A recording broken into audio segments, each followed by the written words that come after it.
तो भाई लोग आज बात करते हैं लूफी के थर्ड ईयर की दी बोन बलून। हेलो भाई लोग। तो लूफी का थर्ड ईयर बोन बलून दिखने में बहुत सिंपल लगता है कि लूफी ने बाइट किया अपने हाथ को, उसमें हवा भरी, हाथ में बहुत ज़्यादा हवा आ गई एंड वो जाइंट के लेवल के पंचेस थ्रो कर रहा है। बट ये इतना ज़्यादा सिंपल नहीं है, ये थोड़ा कॉम्प्लेक्स है बट बहुत ज़्यादा इंटरेस्टिंग है। तो स्टार्ट करते हैं। लूफी का जो थर्ड ईयर है दी बोन बलून, अगर आप सीरीज देखो तो आपको नॉर्मल लगेगा कि लूफी जस्ट अपने हाथ में बाइट कर रहा है एंड स्किन में हवा भर रहा है और एक जाइंट के लेवल के पंचेस थ्रो कर रहा है। बट नहीं, लूफी अपने स्किन में हवा नहीं भर रहा था, वो लिटरली अपने स्किन को पेनिट्रेट करके मसल्स फाड़ के अपने बोन्स तक जाता है एंड बोन्स में बाइट करके बोन्स में हवा भरता है।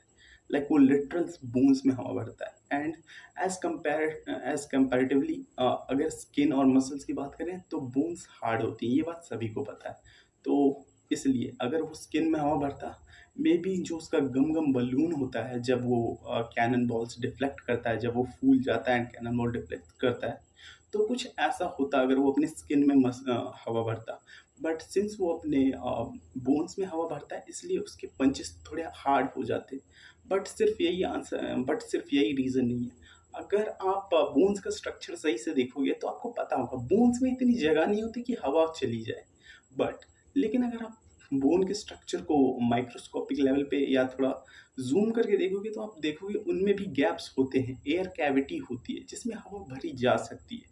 तो लूफ़ी उसमें लिटरली उसमें हवा भरता है। बट अगर आप उसमें भी हवा भर दो तो वो इतने हार्ड नहीं होते।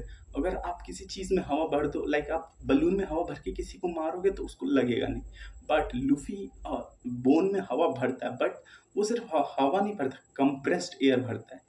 अगर आपको पता होगा तो कंप्रेस्ड एयर से आप किसी को हिट करो और आप किसी को नॉर्मल एयर बलून से हिट करो और एक कंप्रेस्ड बलून से हिट करो तो कंप्रेस्ड जो एयर होगी उसका उससे फोर्स ज़्यादा लगेगा, तो उससे ज़्यादा डैमेज पड़ेगा। तो लूफी के सेकंड ईयर में वो यही करता है, वो अपने बोन में बाइट करता है, बोन में हवा भरता है जो उसको हार्ड बनाता है, प्लस वो कंप्रेस्ड हवा भरता है जो उसको और हार्ड बनाता है।